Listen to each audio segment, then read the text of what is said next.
পরিবর্তনের পেছনে অনেক কারণ আছে, ঠিক আছে। সামাজিক পরিবর্তনের অনেক কারণ আছে, সোশিওলজিতে তার এক এক করে আমরা আলোচনা করছি।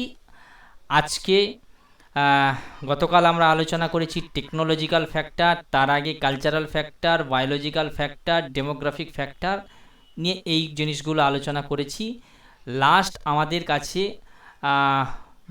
তিনটে জিনিস আছে, একটা হচ্ছে এনভায়রনমেন্টাল ফ্যাক্টর, প্লাস আর আছে সাইকোলজিক্যাল ফ্যাক্টর, আর আছে আদার্স ফ্যাক্টর হিসাবে। তো এই জিনিসগুলো আমরা একে একে করে আজকে দেখার চেষ্টা করব, তাই তোমরা মন দিয়ে শুনতে থাকো। আর কোনো প্রশ্ন থাকলে অবশ্যই জিজ্ঞাসা করবে। আর অবশ্যই ক্লাসের শেষে আমরা আমি আর 5 দিনের মতো এই ভিডিওটিও আপলোড করব, দেখতে পাবে আজকে রাতেই, ঠিক আছে। তো আমরা চলে যাই পরবর্তী স্টেপে, যে আমাদের ফ্যাক্টরগুলো আছে তার মধ্যে এনভায়রনমেন্টাল ফ্যাক্টর কিভাবে আমাদেরকে প্রভাবিত করে।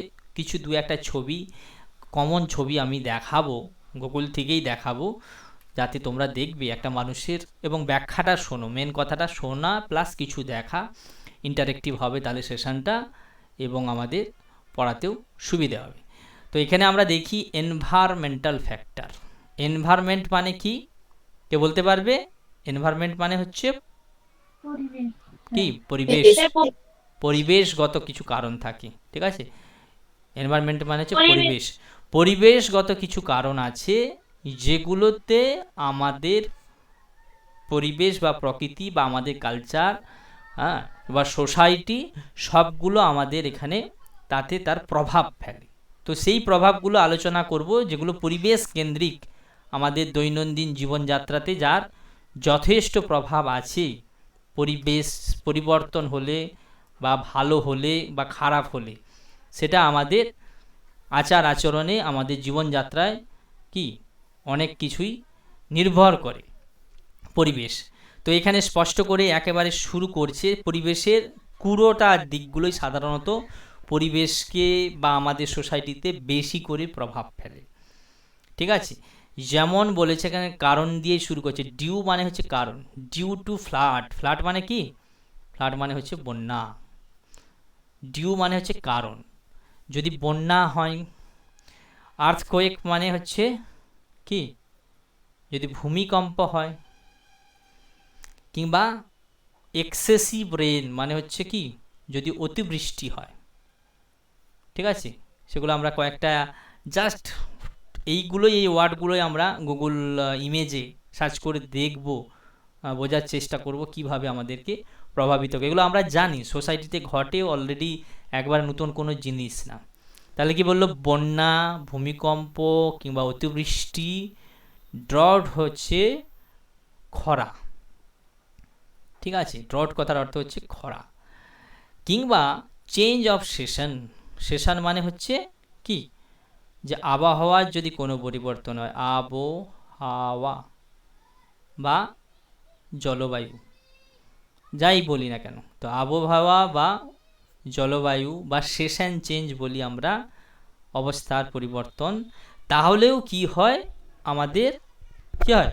সোসাইটিতে বিশাল কিছু পরিবর্তন আমরা লক্ষ্য করি। আর সোসাইটি মিনস আমরা আগেই বলেছি, পুরোটাই হচ্ছে সোসাইটি। সেখানে কি বিভিন্ন প্রাণী আছে, উদ্ভিদ আছে, এটা মাথাতে রাখতে হবে, উদ্ভিদ আছে, আর পুরো প্রকৃতি আছে। প্রকৃতি মানে গাছপালা, জীব জন্তু আছে, সব কিছু, ঠিক আছে। জীবজন্তু আছে বা পাহাড় পর্বত আছে, যা কিছু আমরা দেখব সবই কিন্তু কি? সবই কিন্তু প্রকৃতির মধ্যে। ওয়েদার আছে, যাকে আমরা বলছি আবহাওয়া, আবহাওয়া কিংবা সূর্য চন্দ্র, যা কিছু আমাদের পরিদৃশ্যমান জিনিস সবই হচ্ছে, তার মধ্যে মানুষও আছে, ঠিক আছে। মানুষ আছে, গৃহপালিত পশু আছে, সবগুলোকে নিয়ে আমরা কি বলবো? সবগুলোকে নিয়ে আমরা আমাদের পরিবেশ বা প্রকৃতি বলবো। তো তার মধ্যে মানুষ বিচার করছে, মানুষ কেন্দ্রিক যে ভাবনা বা যে জিনিসগুলো মানুষকে কিভাবে এই জিনিসগুলো প্রভাবিত করে যদি চেঞ্জ হয় কোনো এর মধ্যে, তাহলে মানুষের জীবনে কি চেঞ্জ আসতে পারে সেগুলোই আমরা আলোচনা করার চেষ্টা করব। ঠিক আছে, তো এখানে স্পষ্ট এই প্রথম সেন্টেন্সটা বোঝা গেল যে কি কি কারণে আমাদের সোসাইটিতে বা এনভায়রনমেন্টে পরিবর্তন আসতে পারে। যদি খুব বন্যা হয়, যদি ভূমিকম্প হয়, কিংবা অতিবৃষ্টি হয় বা অনাবৃষ্টি হয়, কিংবা কোনো ওয়েদারের বিশাল কোনো পরিবর্তন হয়, তাহলে কিন্তু আমাদের লাইফস্টাইলে তার প্রভাব পড়েই। তখন আমরা কি, যদি এই জিনিসগুলো যখন আসে তখন আমরা বলছি we can find imbalance. Imbalance মানে ভারসাম্যহীনতা। ভারসাম্য মানে হচ্ছে ব্যালেন্স, ব্যালেন্স মানে ভারসাম্য, তার মানে তার উল্টো হচ্ছে ইমব্যালেন্স। তাহলে ভারসাম্যহীনতা দেখা যায়। ভারসাম্যহীনতা মানে প্রকৃতি কিন্তু একটা ব্যালেন্সিং ওয়েতে চলে।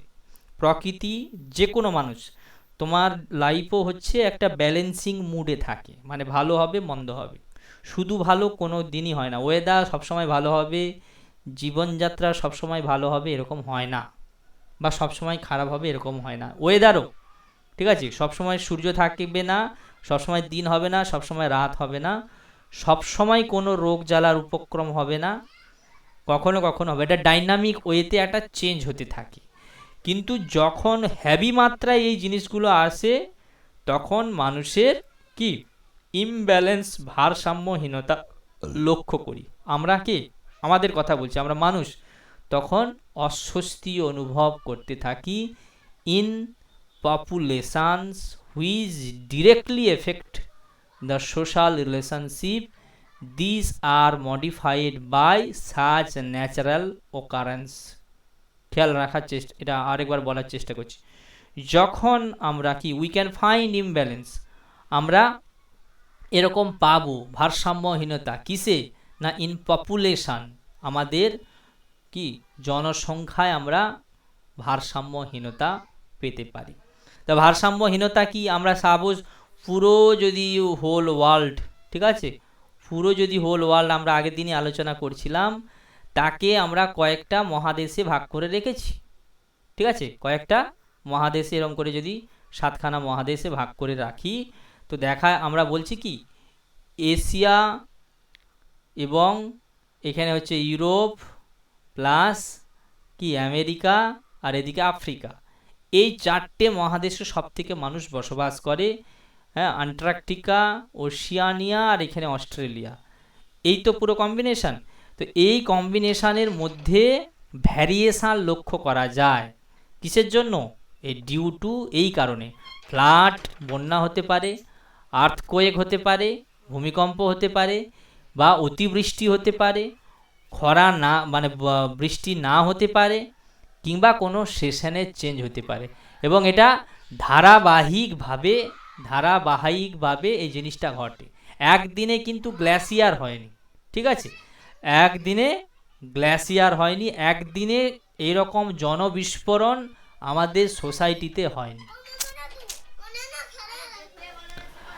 একদিনে কি এই সোসাইটি গড়ে ওঠেনি, সোসাইটিতে মানুষের সমাজের একদিনে এই প্রভাব পড়েনি। এগুলো আমরা আস্তে আস্তে আস্তে আস্তে ঘটেছে। এ কারণে দেখা গেছে এশিয়ার মানুষেরা বেশি সুযোগ সুবিধা বা অনায়াসে একটা জায়গাতে বসবাস করতে পারে। খাদ্য সংকট, বিশেষ করে ফ্লাডের পরে এইগুলোতে আসবে।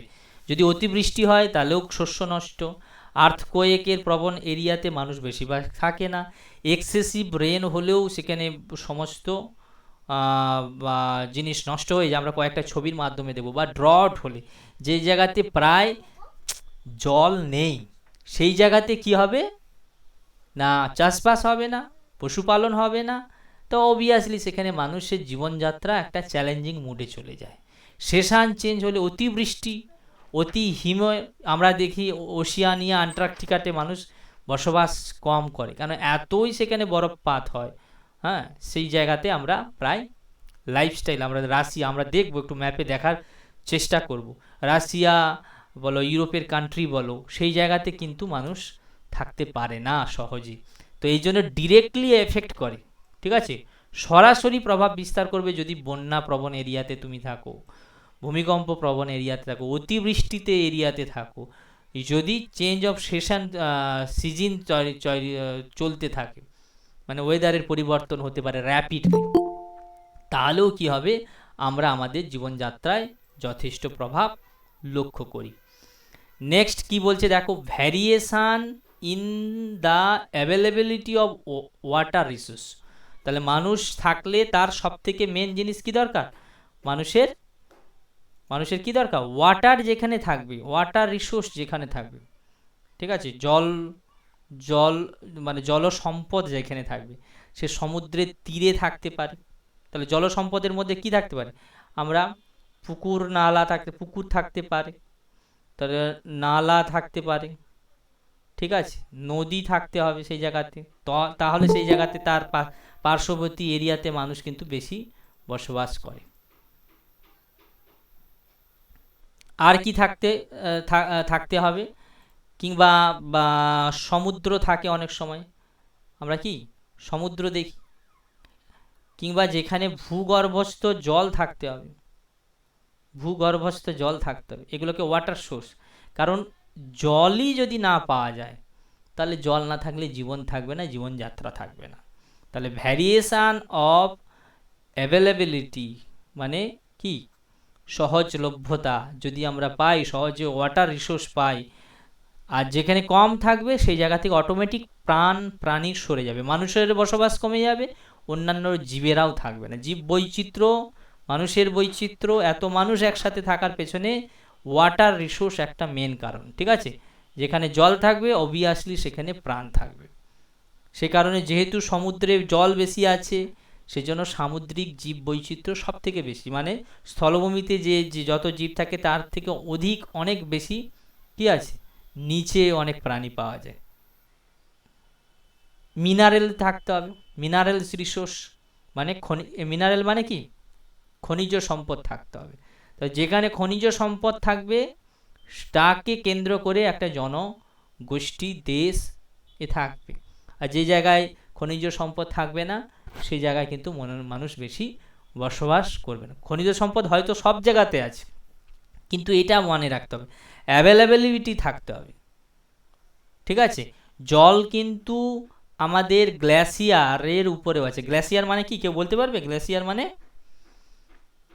মানে হিমবাহ, ঠিক আছে, হিমবাহ বা বরফ, সেখানেও জল আছে কিন্তু অ্যাভেলেবিলিটি কম। এই হিমবাহ থেকে পানীয় জলের আকারে মানুষের গ্রহণযোগ্যতা অনেক টাফ, অনেক ঠান্ডা, সেই জল ব্যবহারের করতে গেলে মানুষকে অনেক কসরত করতে হয়।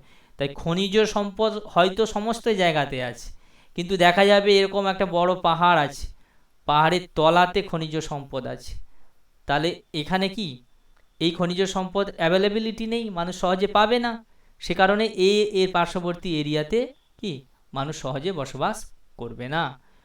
এবার কি হয়, অনেক সময় হঠাৎ করে এই চেঞ্জগুলো যখনই আসে, তখন আমরা সোসাইটিতে বিশাল পরিবর্তন দেখি, লক্ষ্য করা গেল।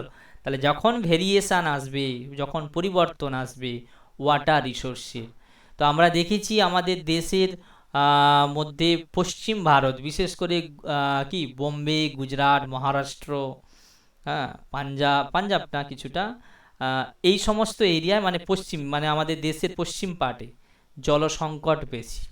তা আমরা কয়েকটা ছবি একটু পরেই দেখছি। তাহলে সেইখানের মানুষ অটোমেটিক্যালি সেখানে গাছপালা জন্মাচ্ছে না, পশু পাখি থাকছে না, বা ব্যবসা বাণিজ্য হচ্ছে না, চাষবাস হচ্ছে না, তো মানুষ খাদ্যের অন্যান্য জায়গাতে শিফট করছে, পার্শ্ববর্তী অঞ্চলে চলে যাবে। ভেরিয়েশান কিন্তু রাতারাতি হয় না, এনভায়রনমেন্ট কিন্তু রাতারাতি কোনো পরিবর্তন হয় না, ঠিক আছে, আস্তে আস্তে চেঞ্জ হয়ে যায়। তোমরা যেখানে বসবাস করি, কোথায়, সমুদ্র উপকূলবর্তী, ঠিক আছে, একে আমরা কি কোস্টাল এরিয়া বলি, সমুদ্র উপকূলবর্তী এরিয়া। তো এই সমুদ্র কূলবর্তী এরিয়া, দীঘা, রামনগর, কাঁথি, এটাও কিন্তু, বা সুন্দরবন, একটা সময় ওখানে প্রচুর মানুষ বসবাস করছে এই কারণে যেহেতু ওখানে আমরা অনেক কিছুই পাই, সামুদ্রিক মাছ থেকে শুরু করে সমুদ্রকে কেন্দ্র করে জল, ব্যবসা বাণিজ্য সব কিছু হচ্ছে। কিন্তু খেয়াল রাখতে হবে যদি এই সমুদ্রের জল একটা সময় এখন থেকে গবেষণা হচ্ছে যে আজ থেকে 30 থেকে 40 বছরের মধ্যে সমুদ্র কূলবর্তী এরিয়া, বিশেষ করে মেদিনীপুরের কিছুটা অংশ এবং পার্শ্ববর্তী 24 পরগনার কিছু অংশ সমুদ্রের তলাতে চলে যাবে। যদি চলে যায় তো অটোমেটিক্যালি আমরা দেখি নদী ভাঙন হয়, নদীর পাড় ভাঙন হয়, তো মানুষ আস্তে আস্তে আস্তে আস্তে ওই এরিয়া থেকে সে আরও দূরবর্তী এরিয়াতে চলে আসে। এবং 40-50 বছর পরে যদি হয়, দীঘা যদি সমুদ্রের নিচে যায়, তাহলে দীঘার পার্শ্ববর্তী বা দীঘাতে কেন্দ্র করে যারা বসবাস করে, যাদের জীবিকা অর্জন হয়, তারা জীবিকার সন্ধানে আস্তে আস্তে অন্য জায়গাতে চলে যাবে। এইভাবেই কিন্তু আমাদের ওয়েদার একটা কি সামাজিক পরিবর্তন ঘটাতে থাকে। তো এরপরে সেকেন্ড স্টেজে কি বলেছে দেখো, if we think about a person, এটা তো একটা বড় এনভায়রনমেন্টের ব্যাপারে ভালো।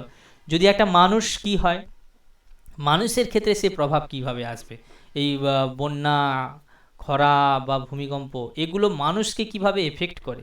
If we think about a person or a individual, কোনো একটা ব্যক্তিকে নিয়ে যদি ভাবি, এগুলো তার who is growing under the roof of a particular society, he lives among different kinds of people. এবার ধরো কোনো একটা এরকম বাড়ি আছে, সেই বাড়ির ভেতরে কোনো ব্যক্তি বসবাস করছে, কয়েকজন ব্যক্তি বসবাস করছে, তো একে এফেক্ট করতে পারে কি, কোনো ফ্লাড আসতে পারে, আর্থকোয়েক আসতে পারে, বা এক্সেসিভ রেনে এটা বিধ্বস্ত হতে পারে। তো সোসাইটিতে তখনই পরিবর্তন আসবে যখন একটা হ্যাভি কোনো জিনিস, এখানের যে একটা স্থায়ী বাসিন্দা, স্থায়ী বাসস্থান, স্থায়ী জমি, হ্যাঁ, স্থায়ী একটা জীবিকা, সেগুলোকে ভাসিয়ে নিয়ে যাবে। তখন কি হয়ে যাবে, বুঝতে হবে যে একটা সোসাইটিতে এনভায়রনমেন্টালের একটা বিশাল ভূমিকা কাজ করছে। এরকম বহু জায়গা কিন্তু দেখি। কারণ একটা আমরা যখন সোসাইটিতে কোথাও, এখানে যে লাইনটি বলেছে, আমরা কোনো ব্যক্তি গ্রোয়িং মানে বেড়ে ওঠে, আন্ডার দ্য রুফ, রুফ মানে হচ্ছে ছাদ, কোনো ছাদের নিচে থাকি, তার মানে আমরা কোনো বাসস্থানে থাকি, অফ এ পার্টিকুলার সোসাইটি, কোনো একটা নির্দিষ্ট সমাজে, he lives among different kinds of people, সে বহু বিচিত্র মানুষদের সঙ্গে থাকে। তো সেই তাদের সাথে তাদের একটা বোঝাপড়া থাকে। তুমি তোমার পার্শ্ববর্তী তারপর প্রতিবেশীদের সঙ্গে থাকো, হঠাৎ করে এমন কিছু হলো এনভায়রনমেন্টের কারণে, যেমন অতি বন্যা হলো, আর্থকোয়েক হলো, বা অন্য কিছু হেভি রেন হলো, হ্যাঁ, তো তুমি বাধ্য হলে সেই সমস্ত এরিয়া চেঞ্জ করে নতুন একটা জায়গাতে সেট আপ তৈরি করা। নতুন জায়গাতে গেলে এত সহজে কিন্তু তুমি মানাতে পারবে না, যেটা এর নেক্সট স্টেজে আমরা যখন সাইকোলজিক্যাল এফেক্ট, কিছু ফ্যাক্টর থাকে সামাজিক পরিবর্তনে, যে বন্যা হলে এর একটা সুদূর প্রসারী মানসিক প্রভাব থাকে, ভূমিকম্প হলে, এক্সেসিভ রেন বা ড্রট প্রভৃতি বিভিন্ন কারণে একটা তো অবস্থার পরিবর্তন হয়, বাহ্যিক অবস্থা, তোমার বাড়ি অন্য জায়গাতে চেঞ্জ করতে হয়, জিনিসপত্র আসবাবপত্র অন্য জায়গাতে নিয়ে যেতে হয়, সব কিছু করতে হয়, সঙ্গে সঙ্গে তোমার মেন্টালি তোমার পরিবর্তন হয়ে যায়, বা একটা চিন্তা ভাবনার পরিবর্তন হয়ে যায়, তুমি একটা কি নিরাপত্তাহীনতায় ভুগতে থাকো। সেগুলো কিন্তু পরের স্টেপে আমরা আলোচনা করার চেষ্টা করব। নেক্সট এখানে কি নেক্সট লাইনে বলছে দেখো, show the environment of society, ঠিক আছে, শো দ্য এনভায়রনমেন্ট, পরিবেশ, অফ সোসাইটি, একটি সমাজের পরিবেশ, effect himself as we known that an individual is a part of society who bring social change। তাহলে সামাজিক পরিবর্তন একটা আমরা সামাজিক পরিবর্তনের স্টেপগুলো বলেছিলাম। প্রথম পরিবর্তন কিসের মধ্যে লক্ষ্য করব, ব্যক্তি থেকে কিসে আসবে, সমষ্টি থেকে আসবে গোষ্ঠী, এরকম করে আসতে থাকে, গোষ্ঠী থেকে প্রদেশ, তো প্রদেশ থেকে দেশ, এবং দেশ থেকে আসবে কি বিশ্ব বা জগৎ। তাহলে এর মধ্যে কোনো পরিবর্তন, এই ব্যক্তি বাইরে চলে গেল, এই ব্যক্তি বাইরে একটা জমি কিনলো, হ্যাঁ, বাইরে অন্য আরেকটা জায়গাতে বাসস্থান, তার ফ্যামিলিকে নিয়ে চলে গেল। তো একজন দুজন সত্যি রাতারাতি সারা গ্রাম উড়ে যায় না, ঠিক আছে, রাতারাতি সারা গ্রাম জলের তলাতে যাবে না, বা খরাপ্রবণ এরিয়াতে একজন দুজন ব্যক্তি খাদ্যের সন্ধানে, ব্যবসায়ীর সন্ধানে অন্য জায়গায় যেতে যেতে যেতে একটা জায়গাতে দেখা যাবে পুরো সমষ্টি, ওই পাড়াটাই চলে গেছে, ওই গোষ্ঠীটাই চলে গেছে, ওই প্রদেশটাই কি হয়েছে, এই সমস্ত বিষয়ে প্রভাবিত হয়েছে। এরকম করে একটা দেশ হয়, একটা বিশ্ব প্রভাবিত হয়। তো এই হচ্ছে পুরো ম্যাটার। এনভায়রনমেন্টাল ফ্যাক্টরস, এই ফ্যাক্টরগুলো আমাদের সোসাইটিতে বিভিন্ন পরিবর্তন এনে থাকে। জাস্ট এই লুক আমরা কয়েকটা জিনিস দেখি, তাহলে আমরা দেখতে পাবো। দেখা যাচ্ছে পুরো পিকচারগুলো দেখা যাচ্ছে, স্ক্রিন দেখা যাচ্ছে, হ্যাঁ স্যার। দেখা যাচ্ছে। দেখো এখানে এখানে আমাদের উদ্ধার কর্মী, এই শর্টকাটের কাছে দেখতে পারো, এই উদ্ধার কর্মী উদ্ধার করে নিয়ে যাচ্ছে এখনকার দিনে।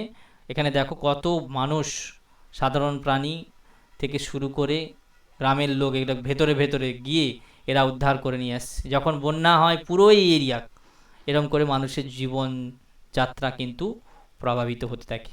একটা একটা এরিয়া পুরো ভেসে যায়, সেখানে কিছু করার থাকে না। এরকম করে মানুষের জীবন, অসহায় জীবন আমরা লক্ষ্য করি, এরকম বেঁচে থাকে মানুষ একে অপরের সাহায্য নিয়ে। বারবার যদি এই জিনিসটা হতে থাকে, ঠিক আছে, অটোমেটিক সেখানকার মানুষের জীবন প্রভাবিত হয়। আমরা যেরকম যেই স্কুলে পড়েছিলাম সেই স্কুলে কংসাবতী নদীর তীরে, তো সেই স্কুল বর্ষা এলেই স্কুলের ভেতরে জল চলে আসে। সুন্দরবনে যদি যাও, সুন্দরবনে আয়লা বা যে কোনো প্রাকৃতিক বিপর্যয়, হ্যাঁ, এরকম যে ঝড় ঝাপটা, এগুলো এই অংশ দিয়েই তো ম্যাক্সিমাম সময় বয়ে যায়। সে কারণে ওখানের জনজীবন, স্বাস্থ্য, শিক্ষা, সব কিছুই, অ্যাডমিনিস্ট্রেশন সব চেঞ্জ হয়ে যায়। বারবার ওখানে এই কঠিন চ্যালেঞ্জের জন্য অনেকেই গভর্নমেন্টে যারা সার্ভিস টার্ভিস করে তারা সব ট্রান্সফার নিয়ে শহরে চলে আসতে চায়, ঠিক আছে। সাপ খোপের উৎপাত হয়, অনেক মানুষের প্রাণহানি হয় এই বর্ষার ফলে। তো এরকমভাবে কিন্তু প্রভাবিত, এটা একটা সময় উত্তরাখণ্ডের চিত্র, ঠিক আছে। উত্তরাখণ্ডে এরকম ভূমিধস আসে, একটা একটা পুরো পাহাড়ের কোলে থাকা জায়গা।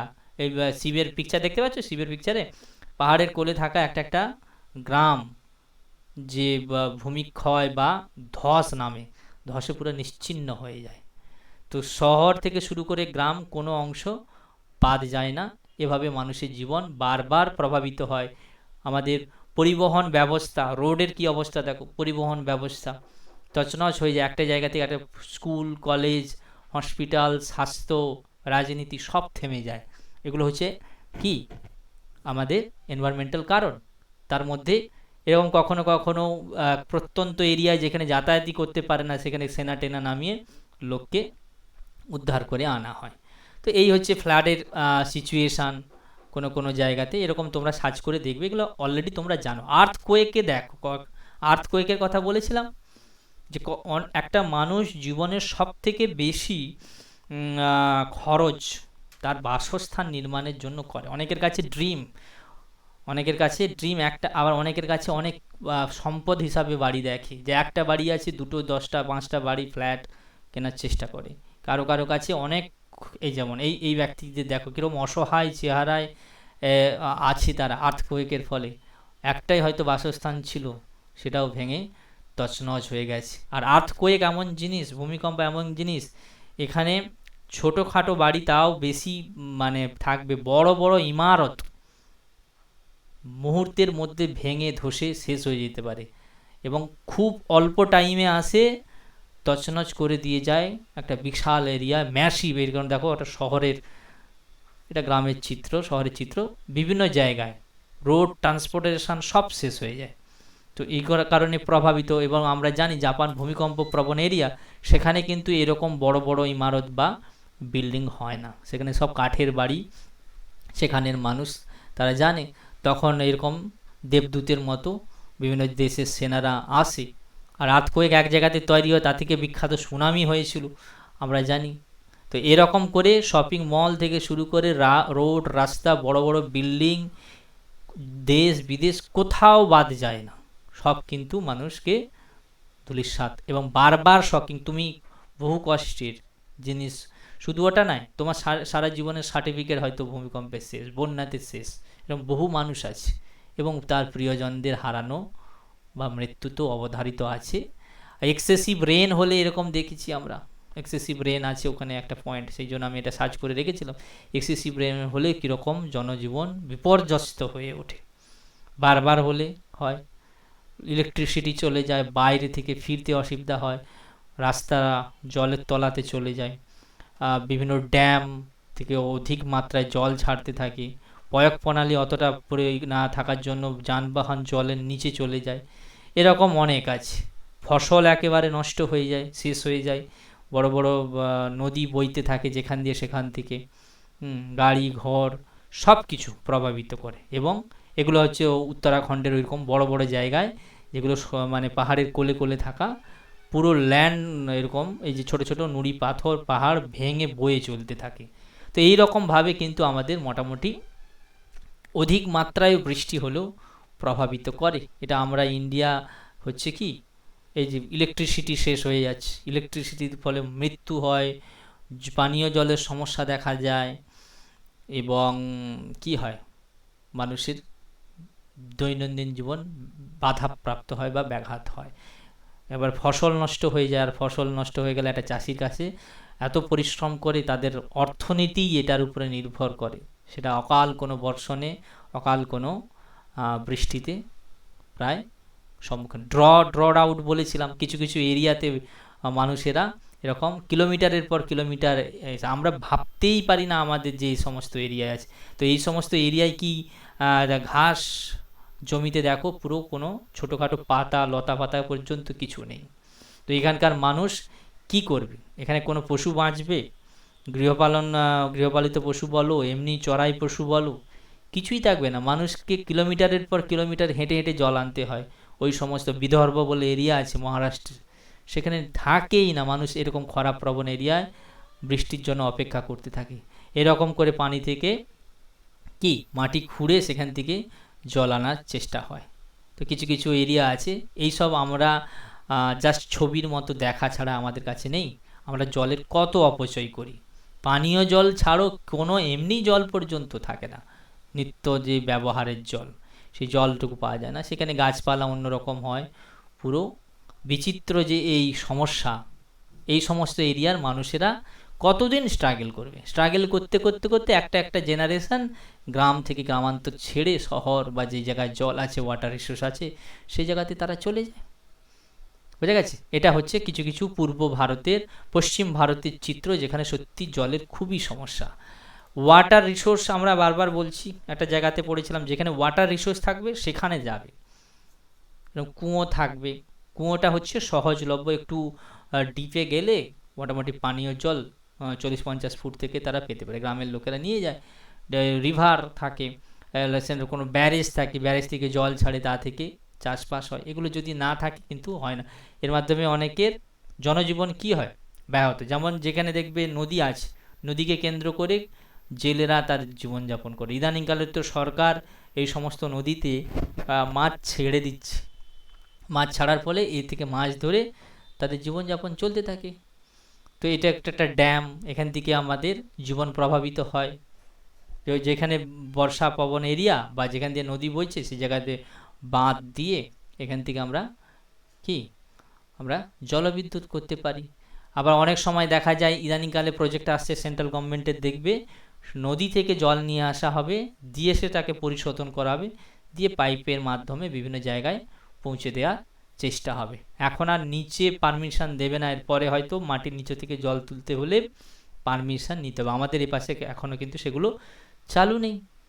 তো এরকম জলের যেখানে সোর্স থাকবে, জল থাকলে জীবন থাকবে, আর জল না থাকলে জীবন। এগুলো হচ্ছে ড্যামের পিকচার, আমরা জানি।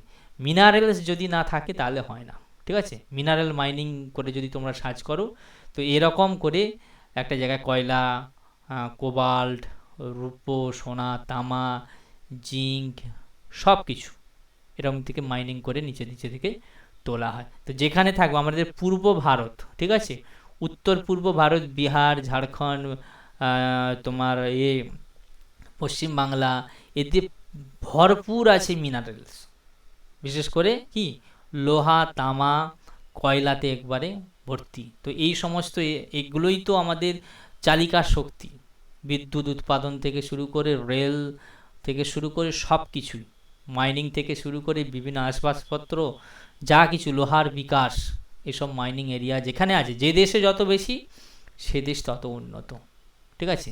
এবং একে কেন্দ্র করে লেবার থেকে শুরু করে ইঞ্জিনিয়ার থেকে শুরু করে বড় বড় মাল্টি স্টোরেজ বিল্ডিং, হসপিটাল, সব কিছু গড়ে ওঠে। এটাই হচ্ছে সম্পদ। এই সম্পদ আমরা আমাদের কাজে বিকাশে কাজে লাগাই, কিংবা কোথাও কোথাও কী হয় এরকম বড় বড় ট্যানেল বলে, এই ট্যানেল তৈরিতে বড় বড় সিমেন্টের কাজ, সিমেন্ট কিন্তু এই সমস্ত নুড়ি পাথর কয়লা আরও কিছু দিয়ে ট্যানেল তৈরি হচ্ছে। এখন একটা একটা পাহাড় কেটে ভিতর দিয়ে একটা একটা রাস্তা তৈরি হচ্ছে। এগুলো তোমরা সার্চ করে দেখবে, আরও পাওয়া যায়। এরকম করে জিনিসগুলো আমাদেরকে প্রভাবিত করে।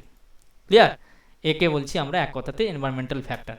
এরপর আমরা যদি চলে যাই সোশ্যাল ফ্যাক্টর, তাহলে আমরা দেখব কি সাইকোলজিক্যাল ফ্যাক্টর।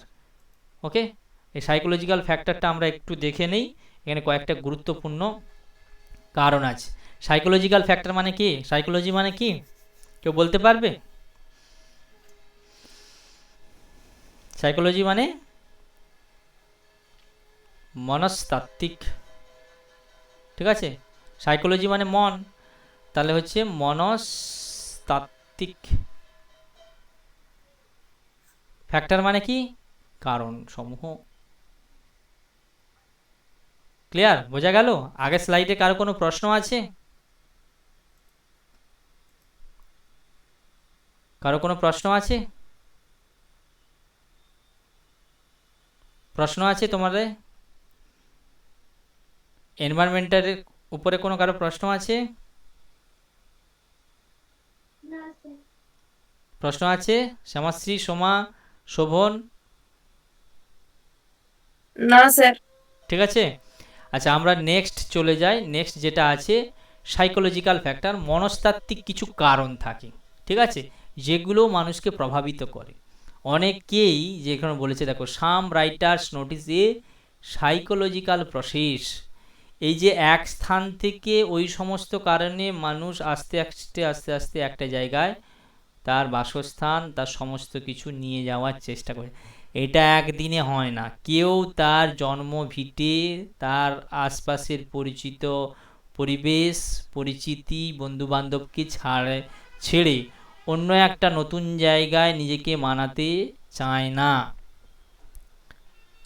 তো সেটি বারবার বারবার বাধাপ্রাপ্ত হয়ে অনেক স্ট্রাগল করে করে সমস্ত ফ্যামিলি বা সমস্ত সেট থেকে একটা নতুন সেট ওল্ড সেট থেকে নতুন সেট নিয়ে যায়। এই জন্য বলছে কোনো কোনো লেখকরা বলেন যে কিছু সাইকোলজিক্যাল প্রসেস আছে, কিন্তু মনস্তাত্ত্বিক কিছু প্রসেস বা ব্যবস্থা আছে। কিসে না? In formation of society. সমাজ কিন্তু এইভাবে হয় না। সমাজ প্রত্যেকটা মানুষই আগে কিসে? আগে মাইন্ড আছে, ঠিক আছে, আগে মাইন্ডে আছে, মনে। মনে যদি মানসিকভাবে তুমি যদি পরিবর্তন হও, তারপরে তোমার অ্যাকশানে পরিবর্তন হয়, এটা তো শিওর। আগে ভাবি আমরা, আমরা যেমন ভাবি তেমন কাজ করি। তাহলে আগে পরিবর্তনটা লক্ষ্য করা যায় কিসে? পরিবর্তনটা লক্ষ্য করা যায় বাহ্যিকভাবে, কিন্তু অনেক আগে সাইকোলজিক্যাল পরিবর্তন হয়ে গেছে। অনেক আগে কি মানসিকভাবে সে প্রস্তুতি নিতে শুরু করে যে না, অনেক চেষ্টা করেছি, আর পারবো না, এখান থেকে আমাকে অন্য কিছু ব্যবস্থা করতে হবে। তাহলে সমস্ত চেঞ্জগুলো আগে কি মাইন্ডে আসে, তারপরে মাইন্ড থেকে আস্তে আস্তে সে অ্যাকশনে একটু একটু করে হয়তো কোথাও জায়গা দেখছে, কোনো কাজ খুঁজছে, অন্য কারোর সাথে মিশছে, তার অ্যাকশনে সেগুলো আমরা পরপর দেখতে থাকি। সেই কারণে বলছে কোনো কোনো লেখক বলেন যে এই যে ফরমেশান হবে সোসাইটি, একটা নতুন ফরমেশান তৈরি হচ্ছে, একটা সোসাইটিতে একটা পরিবর্তন হচ্ছে নতুন, সেটি আগে মানসিক পরিবর্তন বা পদ্ধতির মাঝখান দিয়ে যেতে হয়। অ্যাকর্ডিং টু দেম, সেই সমস্ত রাইটারদের মতে, human relation based on the consideration of the individual mind. এটা খুব সুন্দর কথা বলেছে। হিউম্যান রিলেশান, মানবিক যে সমস্ত রিলেশান মানে কি, যে সমস্ত সম্পর্ক, সেই সম্পর্ক কি বেস কার উপরে আধার করে থাকে না কনসিডারেশান। কনসিডার মানে কি? আমরা মেনে নেই, কনসিডার করি বা মেনে নেই অব ইন্ডিভিজুয়াল মাইন্ড, আমার মনে থাকা কয়েকটা ঘটনা, সেগুলোকে আমরা মানি, না মানলে সেই জায়গায় থাকতে পারবো না। অথবা কি হয় না গ্রুপ মাইন্ড শেপ, একটা পরিবারে থাকতে গেলে একটা পরিবার যখন কোনো একটা ডিসিশান নেয়, তাহলে সেই ডিসিশানগুলো কারোর সাথে কার কী সম্পর্ক রিলেশান হবে, কে কোথায় যাবে, কোন জায়গায় নতুন বাসস্থান নেবে, আগে ইন্ডিভিজুয়ালি তার মধ্যে গ্রো করে, তারপরে তা থেকে কি হয় একটা গ্রুপের মাইন্ডে চেঞ্জ হয়, একটা ফ্যামিলির কোনো একটা ব্যক্তির মধ্যে প্রথমে ধারণাটা জন্মায় যে যে এখানে আমরা ক্ষতিগ্রস্ত, আমরা আমাদের এখানে বেঁচে থাকা দুর্লভ, এখানে বাঁচতে খুব কষ্টে বাঁচবো। সেটা পরিবারের মধ্যে যে সচেতন ব্যক্তি তার মধ্যে আসবে, তারপরে তারা তার আশপাশে থাকা ব্যক্তিদের মধ্যে ডিসকাস করবে, তারপরে একটা জনমত গড়ে ওঠে, না এখানে আমরা থাকবো না। একই রকম এই যে একটা মাইন্ড শেপ, মানসিক একটা ধারণা, মানসিক একটা গঠন তৈরি হয়ে যায়। ঠিক আছে, যে যেরকম অনেকে দেখবে বস্তিতে, দেখবে বস্তিতে এই ম্যাটারটা আছে। হয়তো কোনো কারণে গিয়ে ফার্স্ট টাইম একটা অপরিচিত জায়গায় গিয়ে সেখানে একটা ছোট্ট ঝুবড়ি টুবড়ি করে অনেক ব্যক্তি একসাথে বসবাস করছে। তো তাদের মাইন্ডসেটটা সবসময় মাইন্ডের ভেতরে কাজ করবে যে আমরা এখানে থাকি ঠিকই, কিন্তু আমাদের একসাথে থাকতে হবে, দলবদ্ধভাবে থাকতে হবে, এবং নিরাপত্তাহীনতায় এই সমস্ত বস্তির মানুষ বসবাস করতে থাকে। ঠিক আছে, মাইন্ডসেট একই রকম থাকে। তারা ছোটোখাটো কাজ খোঁজার চেষ্টা করবে, সরকারের দৃষ্টিভঙ্গি আশ্রয় করতে, কেউ যদি কাউকে উচ্ছেদ করতে আসে বাকিরা প্রতিরোধ করবে। তো মাইন্ডসেট হয়ে আছে যে আমি একা এখানে বাঁচতে পারবো না, আমার সেই ক্ষমতা নেই। তো মাইন্ডসেট একটা ইন্ডিভিজুয়াল থেকে একটা পুরো গ্রুপ অফ মাইন্ডে আসে, তারপরে আস্তে আস্তে তারা একটা সোশ্যাল সিস্টেমে, ঠিক আছে, রাতারাতি কোনো বস্তি হয় না কোনো সোসাইটিতে, কিন্তু সেই বস্তি একটা সময়ে গিয়ে একটা সোসাইটির একটা অংশে পরিবর্তন হয়। আমরা বোম্বের দিকে যদি তাকাই, মাল্টি স্টোরেজ বিল্ডিং আছে, এত একটা আমাদের ইন্ডিয়ার প্রবেশ পথ বলা হয়, ঠিক আছে, বাণিজ্য নগরী। কিন্তু আবার ওই বোম্বেতেই আছে পৃথিবীর সব থেকে বড় বস্তি, যার উপরে বিখ্যাত সিনেমা হয়েছিল স্লামডগ মিলিয়নিয়ার। যদি সিনেমা দেখো সেখানে বুঝতে পারবে সব থেকে বড় বস্তি ওই বোম্বেতেই আছে। তাহলে ওটা কিন্তু এক রাতারাতি গড়ে ওঠেনি, ওটাও আশপাশের অঞ্চল থেকে আসা হতদরিদ্র মানুষরা, যাদের একটা সময় হয়তো জায়গা ছিল, জমি ছিল, সব কিছু হারিয়ে এসে এখানে একসাথে বসবাস করছে। একজন একটা দুটো ঝুপড়ি থেকে শুরু করে পৃথিবীর এখন বড় একটা স্লাম বা বস্তিতে পরিণত হয়েছে। তাহলে তাদের মানসিকভাবে তাদের গঠন একটা জন থেকে একটা মাইন্ডসেট, গ্রুপের মাইন্ডসেট, তারপরে একটা পুরো সিস্টেম। এখন কেউ ওই সমস্ত বস্তি বাদ দিয়ে কি আমরা বোম্বের কথা ভাবতেই পারি না। তো মহারাষ্ট্র কি, মহারাষ্ট্র মানে তোমার ওই সমস্ত জিনিস, মানে কিছু প্রোগ্রেস এরিয়া আছে, উন্নত এরিয়া আছে, প্লাস তার পাশাপাশি কিছু অনুন্নত এরিয়া আছে। সেটা একটা সোসাইটিতে একটা সিস্টেমের একটা অংশ হয়ে গেছে। তো therefore when physical process like flood, earthquakes, epidemics মানে হচ্ছে মহামারী, ঠিক আছে, এপিডেমিক্স। তাহলে তারপর সেই দেয়ারফোর মানে সেই কারণে যখন আমাদের ফিজিক্যাল ফ্যাক্টর, মানে আমাদের আশপাশে দেখি কখনো বন্যা হচ্ছে, কখনো খরা হচ্ছে, কখনো ভূমিকম্প হচ্ছে, কিংবা কখনো মহামারী দেখা দিচ্ছে, আর কনসিডার অ্যাজ ফ্যাক্টরস, তখন সেগুলোকে আমরা কারণ হিসাবে মনে করি সোশ্যাল চেঞ্জের জন্য। ঠিক আছে, একটা আগেকার দিনে মহামারী যদি কলেরা হতো, একটা সময় ছিল যখন এত ছিল কলেরা, বসন্ততে একটা গ্রাম উজাড় হয়ে গিয়েছে। ঠিক আছে, এগুলো একটা কালজয়ী, এগুলো টিকা আবিষ্কার হয়ে গেছে এখন এই সমস্ত। এখন করোনা এসছে, তো এই যে অ্যাপিডেমিক, এবং অ্যাপিডেমিকের ফলে, এই করোনার ফলে বহু মানুষের কি সাইকোলজিক্যাল এফেক্ট। অনেকে সেই সময় যখন প্যান্ডামিক সিচুয়েশানে, যখন লকডাউন ছিল, বহু মানুষ যারা রাতারাতি সারা রাত ধরে হেঁটে পরিবার পরিজনকে নিয়ে রাস্তা দিয়ে একটা রাজ্যের পর আর একটা রাজ্য এসছে, তাদের মধ্যে একটা মানসিক প্রভাব বিশালভাবে পড়ে। ঠিক আছে, তো সেই সমস্ত প্রভাব কাটিয়ে তারা জীবনে আর ওই সমস্ত জায়গায়, যারা খুব কঠিন পরিস্থিতিতে পড়েছিল, প্রাণটুকু বেঁচে ছিল, সেই সমস্ত তারা আর ওই সমস্ত জায়গাতে যাবে না। বরং ভাববে কি, আমরা যে জায়গায় বড় হয়েছি, যেখানে জন্মেছি, সেখানেই বরং অন্যান্য কিছু করব, আর বাইরে যাব না। এরকম একটা মানসিকভাবে কিছু ফ্যাক্টর কাজ করে। তাহলে যেটা একটা সময় কিছু পপুলেশান গ্রাম থেকে শহরে গিয়েছিল কাজের সুবিধার্থে, তার একটা পপুলেশান আবার ব্যাক করেছে গ্রামে। তাই গ্রামের সোশিওলজিক্যাল যে ফ্যাক্টরস, যে সংরচনা ছিল, সেগুলো অনেকটা ইমব্যালেন্স হয়ে গেছে। গ্রামে 10টা বেকার যুবক থাকলে এখন সেটা 100-এ গিয়ে, তাহলে এখানে কাজপত্র, বিভিন্ন ব্যবহার, ব্যবসা বাণিজ্য, সবে এর প্রভাব পড়বে। ঠিক আছে, তো causing social change, the importance of psychological factor. তাই এই মানসিক যে সমস্ত কারণ, তার কিন্তু একটা গুরুত্ব আছে। In that regard can not be ignore, কেউ কিন্তু সেটাকে অস্বীকার করতে পারে না। তাহলে সাইকোলজি একটা মানুষের মনে চিন্তা ভাবনা, একটা গোষ্ঠীর চিন্তা ভাবনা, এই সমস্ত ন্যাচারাল কিছু জিনিসের কে কেন্দ্র করে যেটা হয়, তার ফলে যে সমাজে পরিবর্তন হয়, এটাকে কেউ অস্বীকার করতে পারবে না। এখানে কয়েকটা এক্সাম্পল দিয়েছে, দেখো, change in attitude of society towards family planning. খেয়াল করে দেখো, যে অ্যাটিটিউড চেঞ্জ হয়েছে, তার ধ্যান ধারণাই চেঞ্জ হয়ে গেছে সোসাইটিতে। কীরকম না, টুয়ার্ডস ফ্যামিলি প্ল্যানিং। আগে মানুষ এসব ভাবতো না ফ্যামিলি প্ল্যানিং নিয়ে। সেই জন্য হিন্দু মুসলিম নির্বিশেষে মানুষদের দেখবে একাধিক সন্তান, বহু সন্তান থাকতো। তোমরা তোমাদের পূর্বপুরুষদের, তার পূর্বপুরুষদের দাদু ঠাকুমাদের দেখাও, একাধিক সন্তান। ফ্যামিলি প্ল্যানিং বলে শিক্ষারই অভাব ছিল। এবং পরবর্তীকালে কি হয়, যখনই শিক্ষা আসে তখনই তাদের মধ্যে চেতনা জাগে এবং mind sociological change, mind psychological change শুরু হয়ে যায়। তারা ভাবতে থাকে যে একজনকে আমরা যতটা ভালো পরিষেবা দিতে পারবো তার বেড়ে ওঠার জন্য, তো একাধিক ব্যক্তি যদি থাকে তাহলে তাদেরকে আমরা সেই ফেসিলিটি দিতে পারবো না।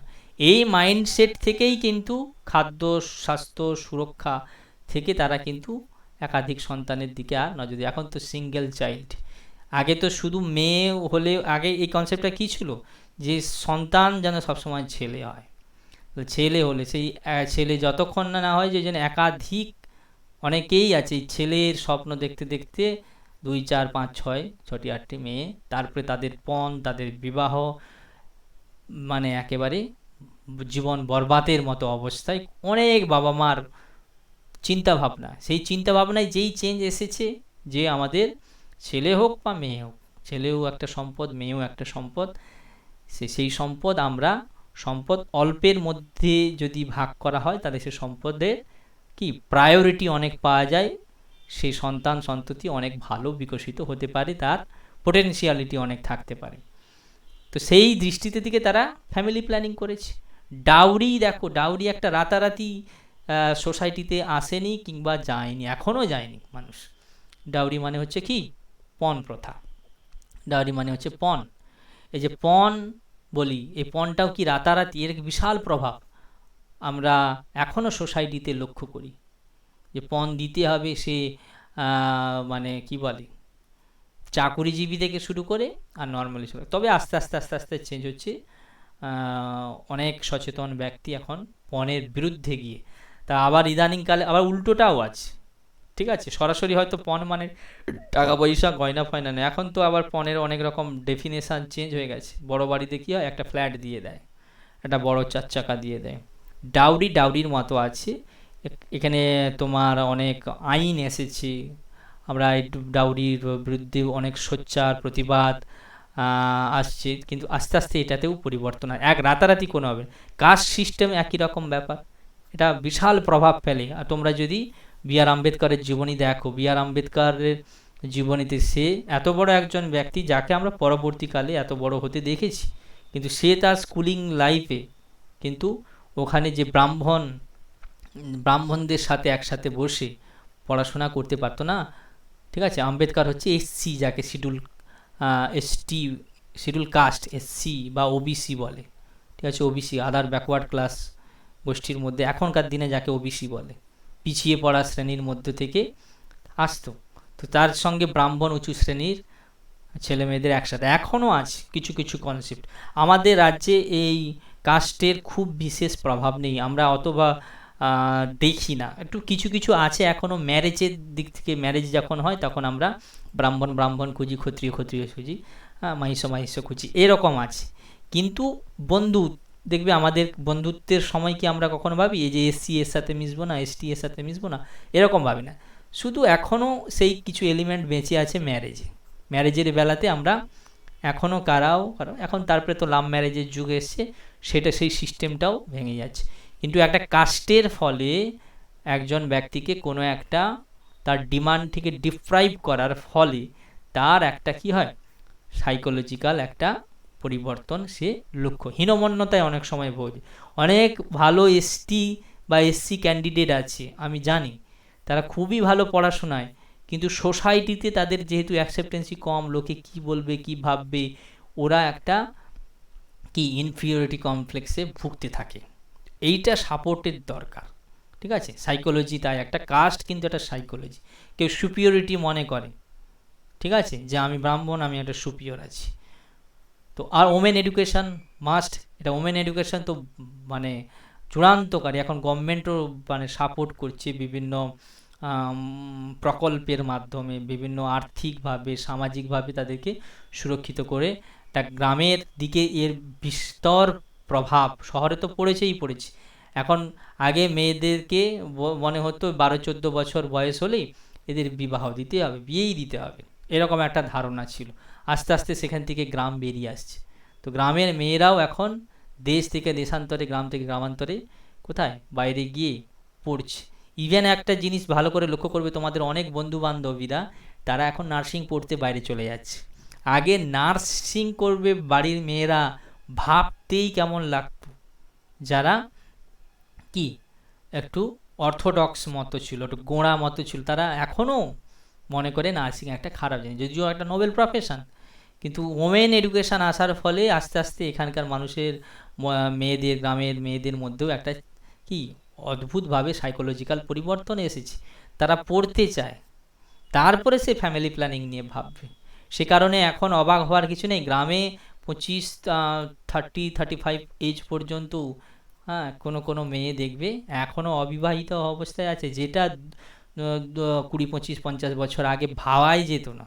একটা মেয়ে 25 বছর পর্যন্ত আনম্যারিড আছে, চারিদিকে গেল রক। এখনও হয়তো গ্রামের দিকে আছে, কিন্তু আস্তে আস্তে প্রবণতা কমে গেছে।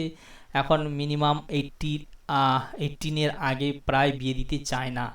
তার মধ্যেও কেউ আছে লুকিয়ে লুকিয়ে দেয়, সেটাও না, কিন্তু একটা মেজর পোর্শন যে সোসাইটিতে করতো সেটা নেই। এবং ফাইট করছে ওমেনরা এসে প্রত্যেকটা জায়গাতে, স্কুল, কলেজ, ডিফেন্স, রেল, কোথায় নেই, পলিটিক্স, সমস্ত জায়গাতে বিকশিত করছে। তো সাইকোলজিক্যাল এফেক্ট, হীনমন্যতা, পর্দা প্রথা থেকে আস্তে তারা বেরোতে পেরেছে। বেরিয়ে জগতে পুরুষদের সাথে সমানে তালে পায়ে পা মিলিয়ে তারা কি করছে, এগিয়ে চলছে। এটা একটা সাইকোলজিক্যাল এফেক্ট। এখন অনেক মেয়ের মধ্যেই দেখা যাচ্ছে শহর কেন্দ্রিক, তারা এই সমস্ত এই যে বিয়ের কথা ভাবেই না। তারা অথচ মাল্টি স্টোরেজ কোনো কোম্পানি, ভালো কোম্পানি, আইটি কোম্পানিতে, আইটি সেক্টরে তারা কিন্তু কাজ করছে এবং লিড করছে। অনেকে তো এরকম ধারণা হয়েছে যে ম্যারেজটা অপশনাল হয়ে গেছে, ইচ্ছে হয় হবে, লিভ টুগেদার আছে, এই অপশন পর্যন্ত তারা এগিয়ে গেছে। তা women education, women empowerment psychological বিশাল প্রভাব ফেলেছে। একটা উইডো, একটা বিধবাও আবার একাধিক বিয়ে হচ্ছে। এখন হস্তশিল্প, অন্যান্য কিছু শিল্পের মধ্যে তারা থাকতে কী করছে, কুটির শিল্প, বাড়ি দেখো গ্রামে গঞ্জের মেয়েরা বিভিন্ন কুটির শিল্প, হাতে শিল্প করছে। এরপর একটা সাইকোলজিক্যাল এফেক্ট, সবসময় যে নিজের যে দৈনন্দিন খরচ চালানোর জন্য আগে পুরুষদের উপর নির্ভরশীল হতে হতো, এখন সেই নির্ভরশীলতা অনেকটা কমেছে।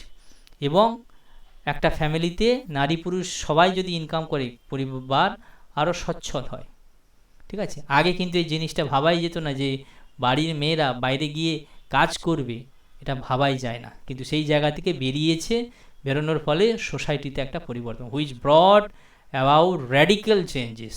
এবং পাশ্চাত্য সভ্যতার বিকাশের ফলে, টেকনোলজি আসার ফলে আস্তে আস্তে মানুষের মধ্যে একেবারে র্যাডিক্যাল কথার অর্থ হচ্ছে আমূল পরিবর্তন হচ্ছে ইন সোসাইটি। ভাবাই যায় না গ্রামের মেয়েরা জিন্স টপ পরে ঘুরে বেড়াচ্ছে, ঠিক আছে, বাড়ির বউয়েরা, বিবাহিত মহিলা নারীরা।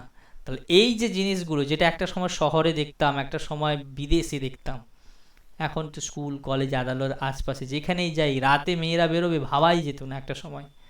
এখন কিন্তু সেই সমস্ত জিনিস র্যাডিক্যাল সোসাইটিতে চেঞ্জ হয়ে গেছে। তাই সাইকোলজির পরিবর্তন, মানসিক চিন্তাভাবনার গঠন প্রণালীর পরিবর্তন হওয়ার ফলে সোসাইটিও কিন্তু রাতারাতি হয়নি, কিন্তু খুব দ্রুত গতিতে অবশ্যই পরিবর্তিত হয়েছে। বুঝে গেছে? সাইকোলজিক্যাল ফ্যাক্টর, এগুলো আমরা আলোচনা। আদার্স ফ্যাক্টর কী কী থাকতে পারে in addition to above mention factor? তাহলে আমরা আগে কি আলোচনা করলাম? একটা অবশ্যই বললাম এনভায়রনমেন্টাল ফ্যাক্টর, তারপরে দেখলাম সাইকোলজিক্যাল ফ্যাক্টর, আরও টেকনোলজিক্যাল ফ্যাক্টর, কালচারাল ফ্যাক্টর, এগুলো আমরা আলোচনা করেছি।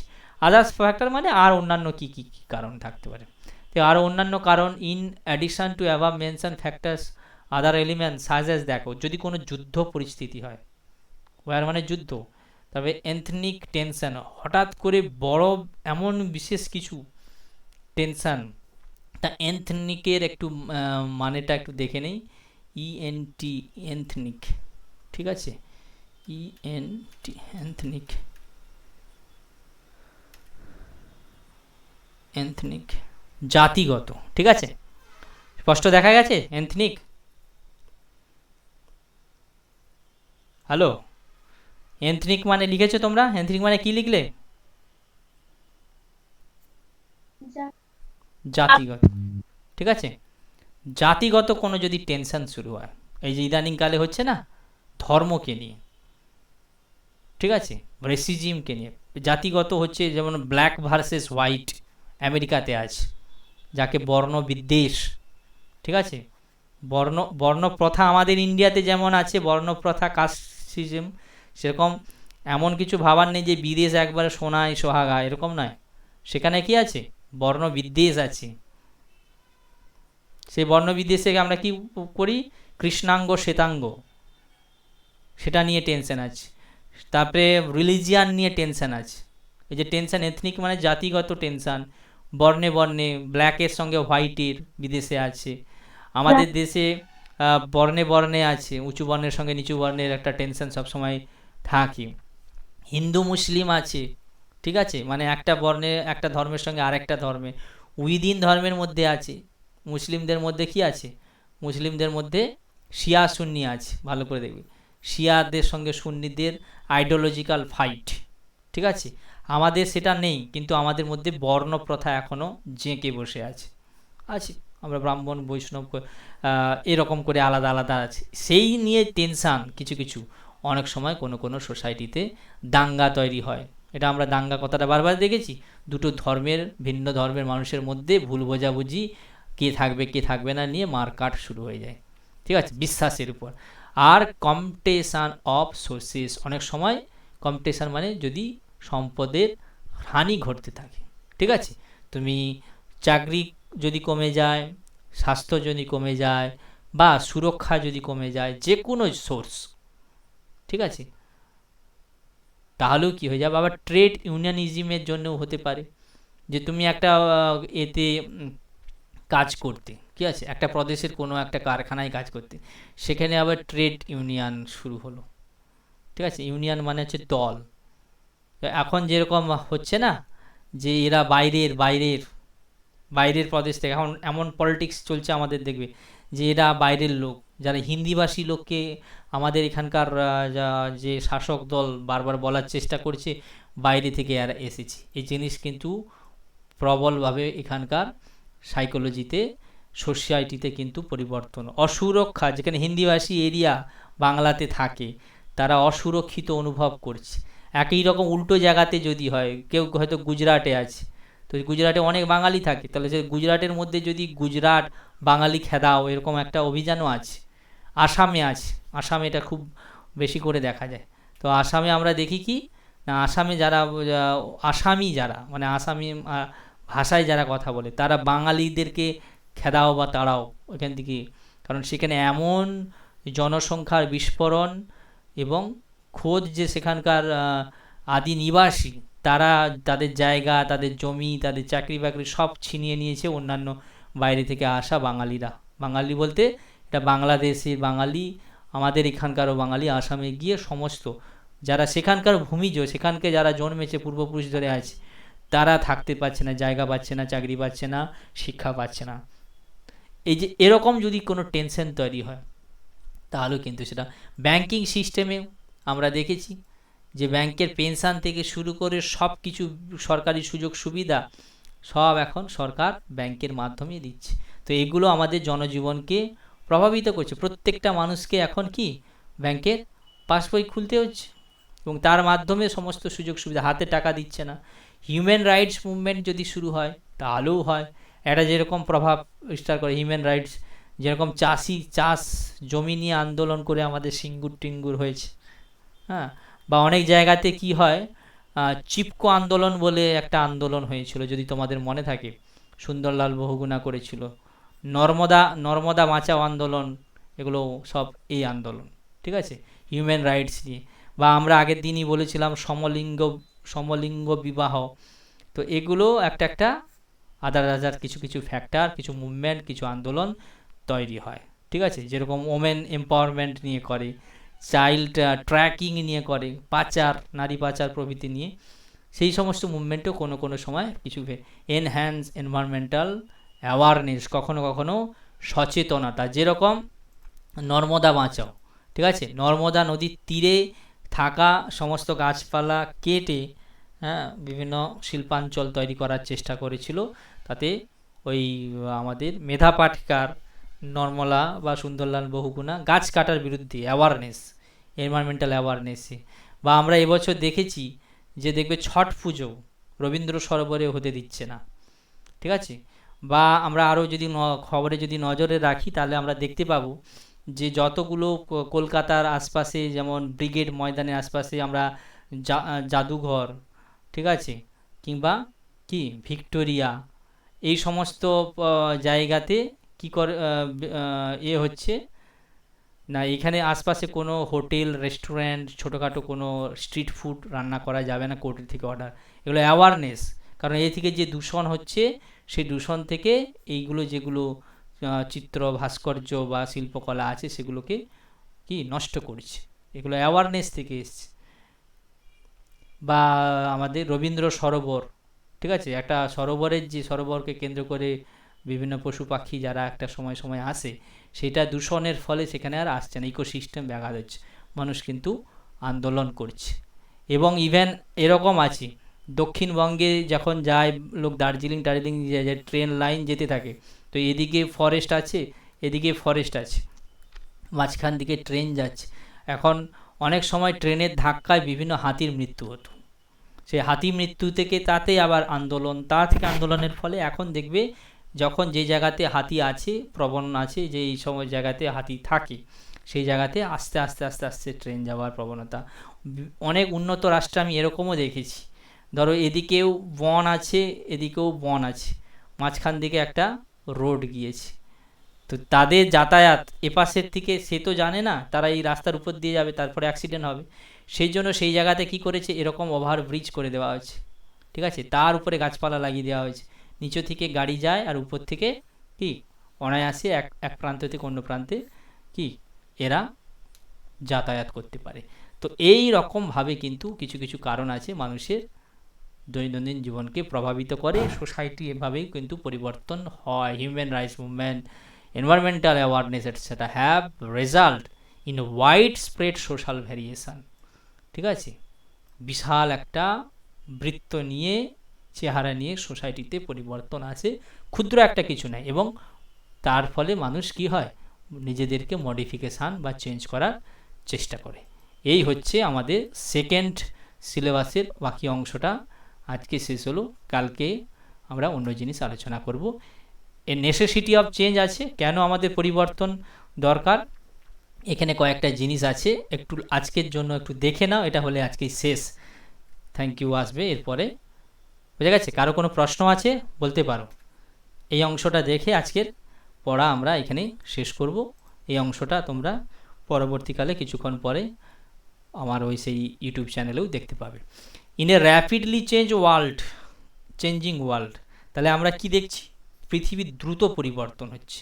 নেসেসিটি মানে প্রয়োজন, কি প্রয়োজন আছে, প্রয়োজন না থাকলে তো মানুষ চেঞ্জ করতো না, তো সেইটাই বলছে, in a rapidly changing world, এই যে খুব দ্রুত পরিবর্তনশীল এই পৃথিবীতে, there is a growing awareness, সেখানে একটা সচেতনতা কিন্তু খুব বাড়ছে, ক্রমবর্ধমান হচ্ছে, that we are facing fundamental problems, কিছু কিছু এত অ্যাওয়ারনেস কেন গড়ে উঠছে, যাতে আমরা দেখছি কোনো কোনো জায়গায় আমাদের ফান্ডামেন্টাল প্রবলেমস কিন্তু একটা মূলভূত সমস্যা দেখা দিয়েছে। যেমন সাপোজ একটা সময় পর্যন্ত আমরা হয়তো অবজ্ঞা করতাম, জল যেমন ইচ্ছা ব্যবহার করি না কেন, এখন সেই যে জল সংকট, একটা জায়গা থেকে একটা প্রবলেম, যেটা একটা প্রদেশে ছিল, সেটা ওই প্রদেশ থেকে ছড়িয়ে একটা দেশ থেকে আরেকটা এই জন্য একটা ফান্ডামেন্টাল, একটা বড় গুরুতর একটা সমস্যা হয়েছে।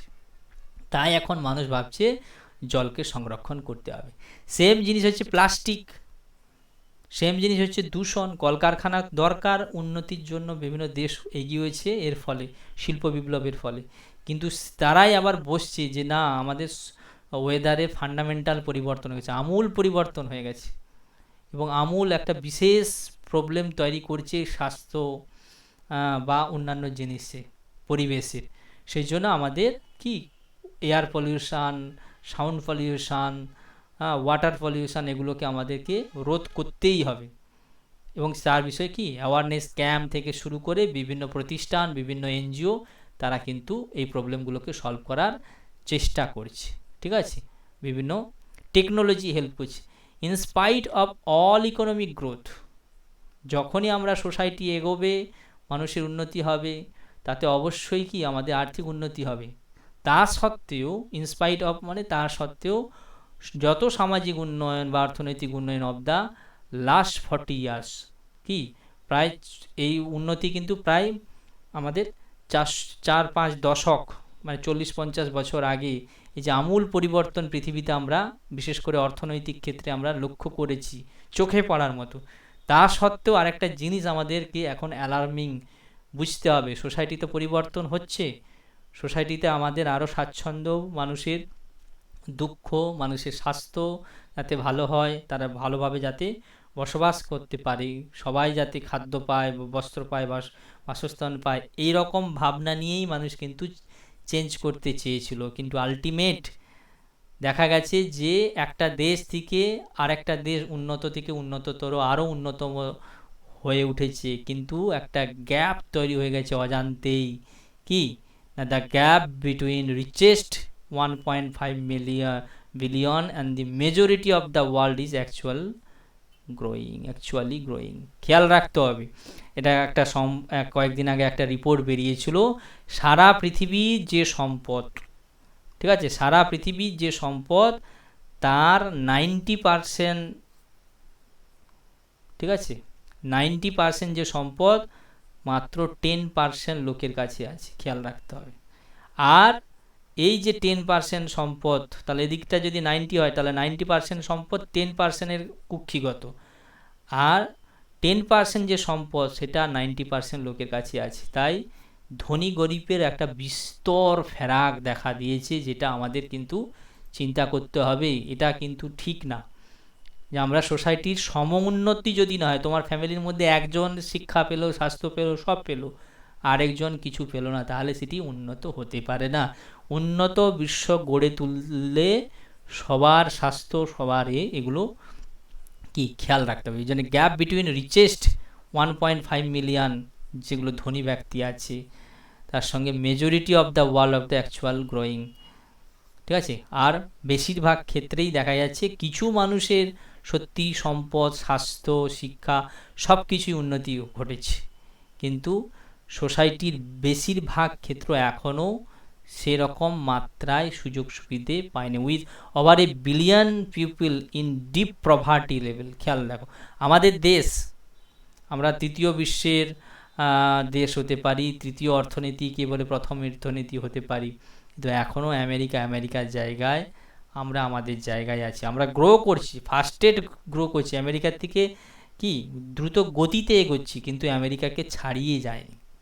কারণ আমাদের এখানকার মানুষের কারো প্রচুর টাকা আছে আর কারো কিছুই না, ডিপ প্রভার্টিতে আছে। Many hundreds of million more living on the কি মার্জিন। কেউ দিন আনে দিন খায়, এরকম লাখো লাখো কেন কোটি কোটি লোক আছে, ঠিক আছে। তো এই যে গ্যাপ, সোশ্যাল চেঞ্জ তো হয়েছে, কিন্তু সেই চেঞ্জটা ব্যালেন্সিং চেঞ্জ। ব্যালেন্স যদি না থাকে সোসাইটিতে, তাহলে কিন্তু আমরা কি থাকতে পারবো। ইন সাচ অ্যান এরা মানে একটা যুগ, এইরকম একটি যুগ সন্ধিক্ষণে of an increasingly constraining and divided world, the need of progressive social change is obvious. খেয়াল করে দেখো, আমরা সোসাইটিতে পরিবর্তন করছি, কিন্তু আমাদের ধনী গরিবের মধ্যে ডিফারেন্সটা চওড়া থেকে চওড়াতো, মাঝে একটা দেওয়াল তৈরি হচ্ছে, ঠিক আছে। এক পাশের মানুষ, এ পাশের সমস্ত সম্পদ নিজেদের কাছে কুক্ষিগত করে রাখছে।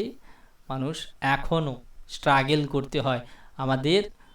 আমাদের দেশের এখনও মানুষকে খাদ্য দেখিয়ে, খাদ্যের লোভ দেখিয়ে বাচ্চাদেরকে পড়ার এর জন্যে আনতে হয়।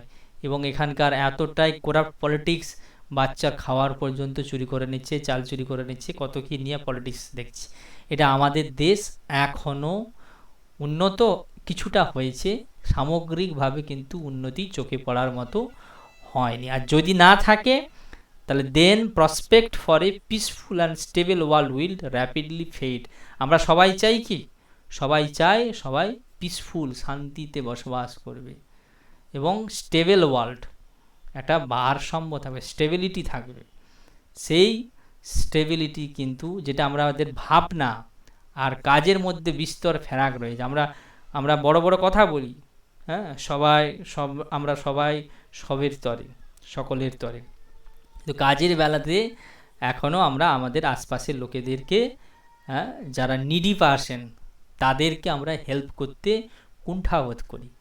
তো আমাদের যে এই যে বাসনা, শান্তিপূর্ণ জগৎ, শান্তিপূর্ণ সহাবস্থান, সবাই সুখে থাকবে, সবাই করবে, কিন্তু আলটিমেটলি কোথাও কোথাও নিঃস্বার্থের মতো ভাবনাকে ছেড়ে আমরা আমার সন্তান যেন থাকে দুধে ভাতে, এই রকম অ্যাপ্রোচ নিয়ে এগোতে গিয়ে আমি বড় হচ্ছি, আমার ফ্যামিলি হয়তো ভালো আছে, আমার আশপাশের ফ্যামিলি কিন্তু ভালো নেই, যার ফলে কী হচ্ছে, world will rapidly fade. Fade কথার অর্থ হয়ে যাচ্ছে ধূসর। তোমার বাড়িতে আনন্দ হচ্ছে, সানাই বাজছে, তুমি অনেক ভালো মন্দ খাচ্ছ, পাশের রাস্তায় কেউ হয়তো শীতের বস্ত্রের জন্য, খাদ্যের জন্য কাতরাচ্ছে, কোনো ব্যক্তির সাহায্য নিয়ে হয়তো বেঁচে আছে। আমরা খাচ্ছি, দুটো একটা খেলো, কারো তোমার পেট ভরছে না, কারো শুধুমাত্র খাবারটাও জুটছে না, কেউ 8টা 10টা 20টা 25টা পদ খাচ্ছে, অঢেল না খেলে ডাস্টবিনে ফেলছে, নষ্ট করছে, পশুরা খাচ্ছে এবং পশুর সাথে ডাস্টবিনে খাবার ভাগাভাগি করে অন্যান্য মানুষরাও খাচ্ছে, এরকমও আমরা কিন্তু দেখতে থাকি। তাহলে এরকম যদি আমরা সোসাইটি চলতে থাকে, এইভাবে যদি উন্নতি হয়, যেটা সত্যিকারের উন্নতি নয়, তাহলে আমাদের পৃথিবী ধূসর হয়ে যাবে, কারো বসন্ত তো কারো সর্বনাশ চলতেই থাকবে। এই হচ্ছে সোসাইটি এখন ইন প্রেজেন্ট সিচুয়েশান। তাই আমাদের এইগুলোকে ধ্যান দিয়ে রাখতে হবে। ধন্যবাদ সবাইকে। এই সোসাইটি চেঞ্জ টপিকটা দীর্ঘ প্রায় 8-10টা ক্লাস নিয়ে আমরা আলোচনা করেছি। তোমাদের কোনো যদি প্রশ্ন থাকে